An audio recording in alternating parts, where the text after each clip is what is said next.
All right, so we've heard a lot about focal therapy, the pros, the cons. I'm going to try to put some of it into perspective and talk a little bit about our experience at Mount Sinai and where we came from and how we started at the NIH and what we moved through over the last 4 years.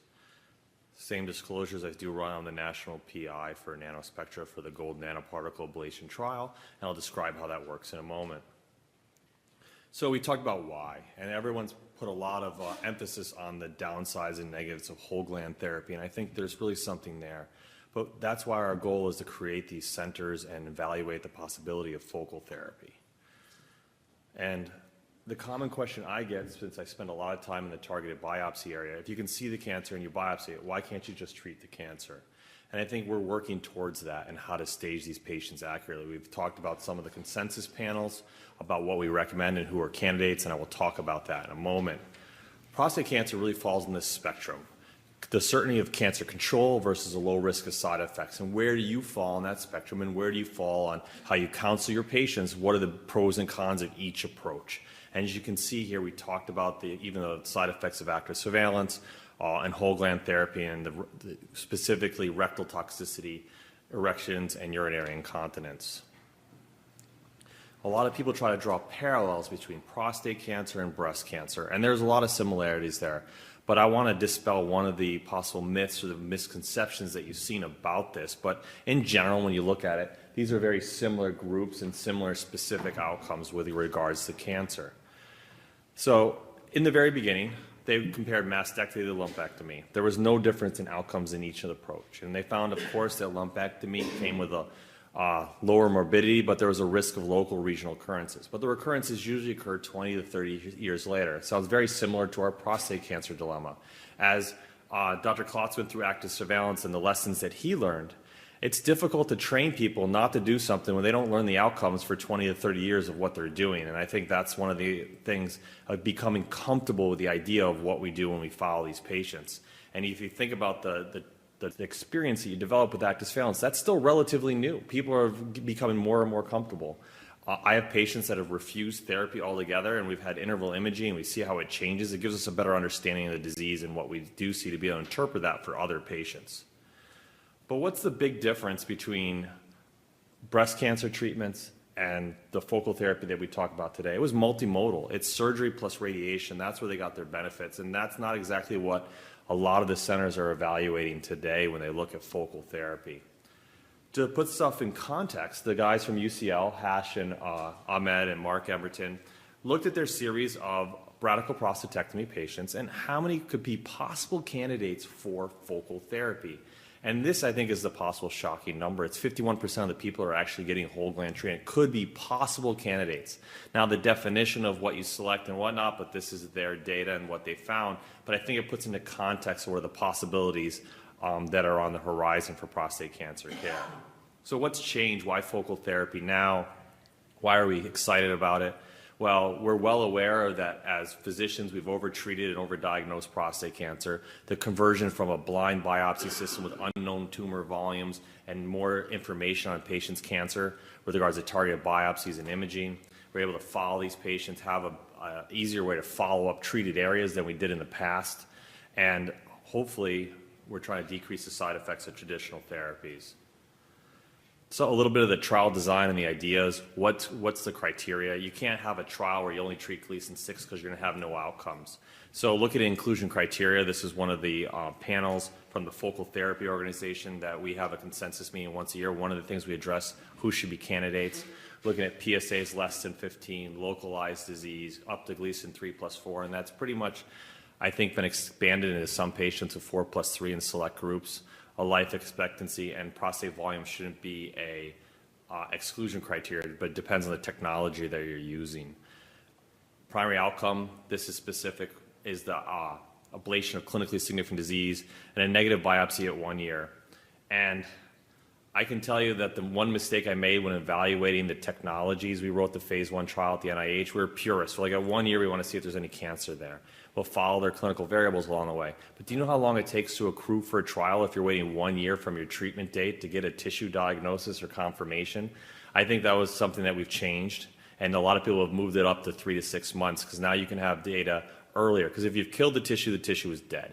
If they're going to recur, they're going to recur. They're still going to be in your treatment follow-up. But to wait a year for your first metric along the way, I think is a little too much of a purist attitude. I don't know how people feel about that, but I think it takes a long time to get data, and you can't get stuff out. We've talked about different modalities. There's a tremendous plethora of devices and different approaches for treatment. I'm going to focus on laser as well as gold nanoparticle today, because probably a lot of you haven't heard about it, because it was used or developed about 15 years ago, but no one was able to apply the technology for focal treatments. The earliest was John Trachtenberg, his group using focal laser. He's really been a real leader in the field.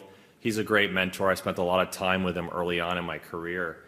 And they looked at their case, and they did have some recurrences. We talked about the poor laser data, and the reason was at the time we were not doing fusion biopsies.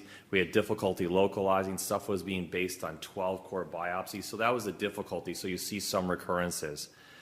And he did have 4 patients with residual disease in his trial. And as we get better at this, the numbers have changed slightly. And I can tell you what we learned when we were at the NIH during the NIH trial is that we had the 15 patients we treated. Our first 2 patients, we tried to do this on a 1.5T magnet in the OR. That was a big mistake. We couldn't see that well, had trouble localizing the laser fiber. These are all things that you learn along the way to try to implement this technology, so lessons learned. But you can re-ablate some of these tissues. In the end, there was 10 patients with no tumors at the ablation site, 2 patients Gleason 6 and 1 core. So it's a progression. And how we used the MR at the time, the MRI was used for thermometry. It guided our ablation zones. We could see what we treated actively and protect critical structures by measuring voxels and looking at the phase shift of water is how you tell temperature changes on MRI. And where we come since there, our goal with Dr. Pinto, myself, and a lot of people in this fusion market is how can we take the information from our biopsies or take it out of the MRI and bring this to the office setting or the clinic. And we developed at Mount Sinai the first transperineal EM tract fusion biopsy device in collaboration with Philips to now be able to do the biopsy transperineally, and now we can do treatments transperineally. So we take this information and we move through. What's different between laser and gold nanoparticle directed therapy? It's pretty simple. You take optical energy and like your laser, it creates heat in the tissues and burns. People that struggle with laser therapies is charring. So if you char next to your fiber, you have trouble pushing the photons into the tissue and you get uneven ablations. And that's what Lenny Marx's group has been working on the Artemis platform for focal laser ablation. And that's one of the things they have to work on charring. What's different with the nanoparticles, we instill the nanoparticles through an IV, like a normal IV solution that you're given, like antibiotics or IV fluids. You allow that to circulate for 1 day and it builds up in the tissue. Now you apply subthermal energy, which is absorbed at a higher wavelength and generates more heat when you compare it to hemoglobin in water. So you have this lesion-specific or particle-specific ablation. And I'm going to show you how that works and how that protects critical structures. They're 150 nanometers. We're slightly bigger than what a nanoparticle or like a microparticle. We put them into solution. We allow on the treatment day 1 in the morning, I do an IV infusion for the patient. It circulates throughout the body. Then you say, how does this get to the tumor? Well, as you know, with tumor microvascular angiogenesis, they have leaky capillaries. The nanoparticles are able to preferentially pass through and they become deposited within the tissue. On the next day, on the targeting day, I use the same information from my biopsy I performed. I outline where the urethra and the GU diaphragm is on the MRI ultrasound fusion system, and I'm able to use this for my planning. So I've created a margin around the area that I would like to ablate. And it's the same exact picture I showed you before.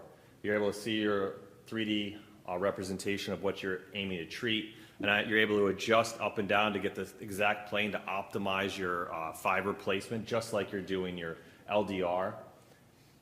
The information, we place the catheters and we line them up, and we mark and tag them in 3D space to make sure they're equally spaced to allow for an even ablation. During the ablation, there's thermocouples that are placed, one between the urethra and between the rectum and the prostate, to observe this. You do not see a lot of changes on ultrasound, as we know. We don't see heat changes with ultrasound at this time, but we're able to monitor this with laser couples, or thermocouples, sorry. And we perform the procedure. Sometimes you may see a puff of steam but that's it. But then how do you know what you do? Let me just show you. This is a cartoon representation that shows the information. We place it in, it heats it up, just through your standard brachy stepper. The area here is where our laser fiber is replaced, and maps out what we perceive to be our ablation zone, similar to what you guys do with your brachy planning. Day 48 hours post-surgery, we take the information from the original MRI, we move through, and you're able to see this edema, no ADC, absolutely no enhancement on the DCE, the subtraction contrast images, so we have a successful ablation. We check that just to give us a basic goalpost. Did we effectively treat the area? Because after the first patient, the thermocouples never went off. I literally did a procedure, had no feedback, and that's because the idea is a laser fiber, a photon, has a very sharp fall off. The energy is pushed, it stops. So what's interesting? So there's a laser fiber space that's left in the tissue. The urethra is right here, and you see how the tumor ablation zone appears to be like this, the edema after the procedure. Why did that occur? If there's no particles, there's no thermal damage. So the energy only goes in the direction of where the nanoparticles become deposited within the tissue. So again, to reiterate, pre-treatment, post-treatment in a zoomed-in image. 3 months later, you see contraction of the ablation zone, and what we really use is the lack of enhancement within the targeted ablation. The patient was biopsied, there was no residual disease. And this is really just to put stuff in context. This is a color map, and there's no enhancement in the treated area. This was a second case. This is a patient with Gleason 3+4. They're both 3+4. Had an anterior tumor. You see the edema, the wedge-shaped defect of the ablation, and notice there's contrast and no contrast enhancement on treatment. So this is still early on. This is a phase 2 trial, but the exciting part about it was we're able to take information from targeted biopsies, combine that with treatment modalities for the first time using these new biopsy platforms. And during this study, every patient gets a contralateral laser burn at this arrow. You can see we turn it on. There's no ablation if there's no abnormalities of the vascularity. Little zoomed in picture. So you still have no change there if there's no nanoparticles deposited. There's no nanoparticles deposited if there's no angiogenesis of the leaky capillaries. In conclusion, imaging and fusion biopsies is changing the way we think about prostate cancer. Prostate cancer focal therapy is still investigational. We do this on a trial basis. And the interesting part about the nanoparticles is that it spares non-involved areas, and you can target and use this with ultrasound fusion systems in your office or an outpatient center without the need to have a live MRI for targeting. We're an open label, multi-center, single dose study. Nanoparticles can only be used once because if you develop antibodies to the shell, the body clears them too quickly. So this is a one and you're done. The system, you can turn it into a normal laser system if you wanted to by turning up the wattage and the energy you deliver through the fiber, but that's one of the disadvantages, so you have to treat it well the first time, and you can use laser therapy to retreat an area if there's a persistence. Who's eligible for the trial? Gleason 7, 3+3, and 4+3 is included in this trial. It's localized disease with a normal PSA, or normal PSA density or a PSA less than 15. In conclusion, I'd just like to say thank you for your time today. This is my last talk of the conference. If you have any questions about this technology, again, all the talks are on the YouTube channel. We do have a textbook that came out that kind of codifies this entire area of urology that we're looking to kind of foster this idea of image-guided therapies and treatments across all spectrums. Radiation oncologists, urologists, and interventional radiologists have all contributed to the textbook, so it's a good way to get the group together to work on new areas and kind of codify what's going on. And again, all my stuff's on YouTube. If you would like additional information or talks, it's free. Dr. Art Rastinehad, and my slides and everything are available for download through the conference.